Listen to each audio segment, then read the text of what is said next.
आकाशवाणी मध्य प्रदेश से प्रस्तुत है प्रादेशिक समाचार।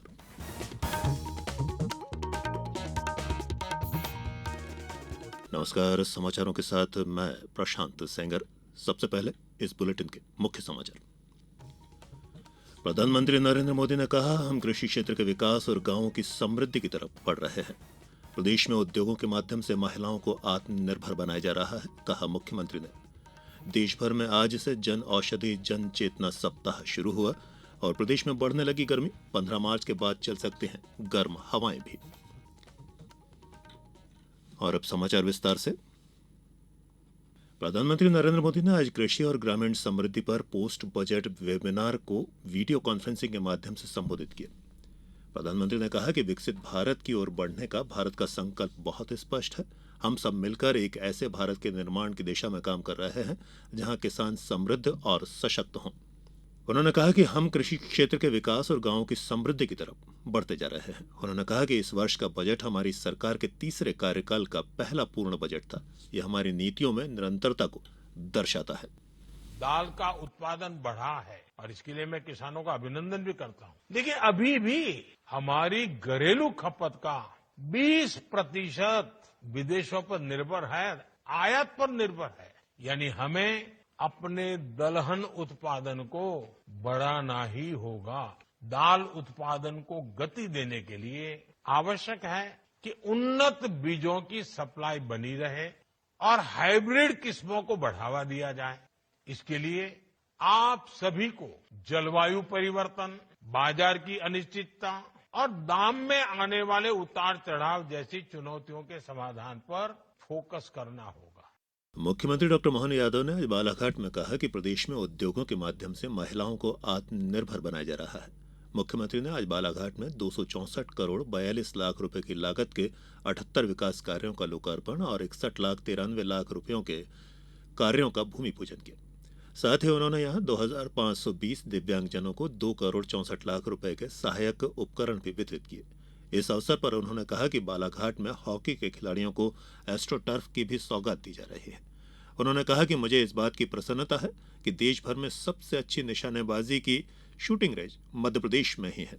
मुझे इस बात की खुशी है, ओलंपिक में आजादी के पहले मेजर ध्यानचंद जी के समय से हॉकी के माध्यम से दुनिया में एक अलग साख हॉकी की थी। यशस्वी प्रधानमंत्री के नेतृत्व में अब निशाना भी लगने लगा और मुझे इस बात की भी प्रसन्नता है, हमारे भोपाल में देश भर में सबसे अच्छा शूटिंग रेंज बनाने वाला कोई स्थान अगर है तो मध्य प्रदेश है। हमें इस बात की प्रसन्नता है। उज्जैन में विक्रम उत्सव 2025 के तहत न्याय व्यवस्था एक महत्वपूर्ण वैचारिक समागम का आयोजन किया जा रहा है। इस 3 दिवसीय समागम में आज मुख्यमंत्री डॉक्टर मोहन यादव और मध्य प्रदेश उच्च न्यायालय के मुख्य न्यायाधीश न्यायमूर्ति सुरेश कुमार कैत शामिल हुए। इस समागम में विक्रमादित्यकालीन राजधर्म, न्याय व्यवस्था एवं दंड विधान का स्वरूप सहित न्याय व्यवस्था के भविष्य में नवीन विषय के अलावा राष्ट्रीय एकीकरण में महत्व और चुनौतियां जैसे विषयों पर चर्चा होगी। उप मुख्यमंत्री जगदीश देवड़ा ने कहा है कि सरकार ने मिसिंग क्रेडिट की राशि अभिदाताओं के खातों में जमा करने का महत्वपूर्ण निर्णय लिया है। अब अंशदायी पेंशन योजना यानी एनपीएस में मिसिंग क्रेडिट की राशि अभिदाता के खातों में जमा की जाएगी। उन्होंने बताया कि अभिदाताओं के खातों में मिसिंग क्रेडिट की राशि जमा करने के लिए आगामी 15 मार्च तक विशेष अभियान चलेगा। गौरतलब है कि राज्य शासन के अधीन सिविल सेवा के पदों पर 1 जनवरी 2005 को या उसके बाद नियुक्त होने वाले शासकीय सेवकों पर अंशदायी पेंशन योजना एनपीएस लागू है। समाचारों में अब वक्त तो चला है एक छोटे से अंतराल का। ये समाचार आप आकाशवाणी मध्य प्रदेश से सुन रहे हैं। ये समाचार बुलेटिन YouTube पर Madhya Pradesh news All India Radio channel पर और फेसबुक के साथ ही एक्स प्लेटफॉर्म पर AIR न्यूज भोपाल पेज पर सुने जा सकते हैं। इसके अलावा आप हमारी वेबसाइट newsonair.gov.in पर या न्यूज ऑन AIR ऐप पर भी समाचार सुन सकते हैं। अंतराल के बाद एक बार फिर आप सभी का प्रादेशिक समाचारों में स्वागत है।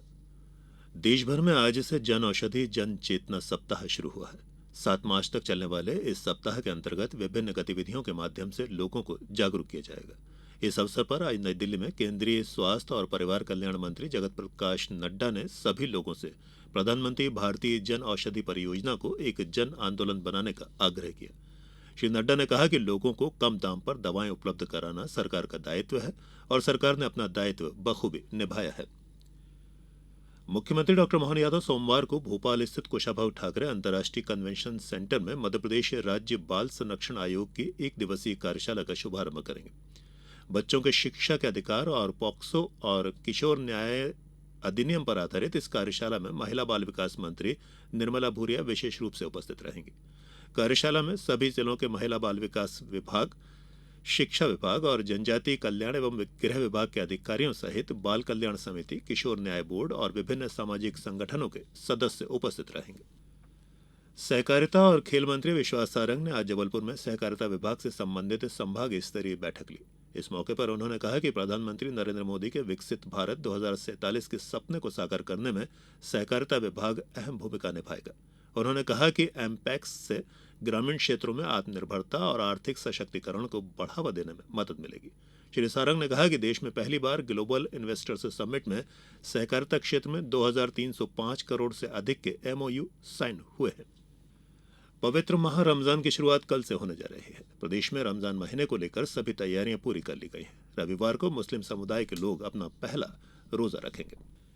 बात मौसम की करते हैं। प्रदेश में दिन के तापमान में बढ़ोतरी होने से गर्मी अब अधिक बढ़ने लगी है। मौसम विभाग की माने तो 15 मार्च के बाद हीट वेव्स यानी गर्म हवाएं भी चलने लगेंगी। वहीं दिन और रात का तापमान सामान्य से 2 अथवा 3 डिग्री ज्यादा रहेगा। इस दौरान ग्वालियर चंबल संभाग सबसे गर्म रहेंगे, जबकि भोपाल, इंदौर, उज्जैन में बूंदाबांदी के आसार रहेंगे। मौसम विभाग का कहना है कि मार्च में 5 दिन तक गर्म हवाएं चलने की संभावना है। 15 मार्च के बाद जब शहरों में पारा 40 डिग्री से अधिक पहुंचेगा तब गर्म हवाओं का असर भी देखने को मिलेगा। होली के बाद दिन के तापमान में भी और बढ़ोतरी हो सकती है। वहीं प्रदेश में कल से पश्चिमी विक्षोभ सक्रिय होने से प्रदेश के पूर्वी उत्तरी हिस्से यानी इंदौर, भोपाल, उज्जैन, ग्वालियर और चंबल संभाग में कहीं कहीं हल्की बारिश हो सकती है।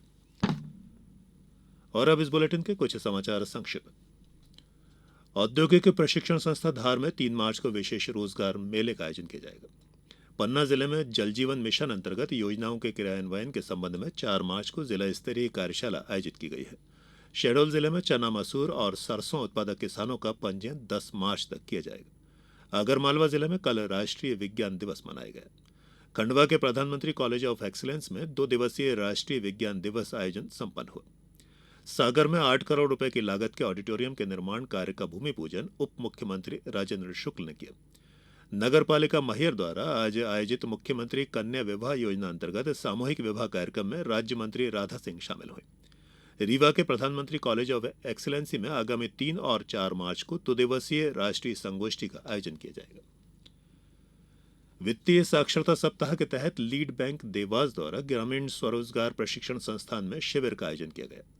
मुख्यमंत्री मछुआ समृद्धि योजना में अब सीहोर जिले को भी शामिल कर लिया गया है।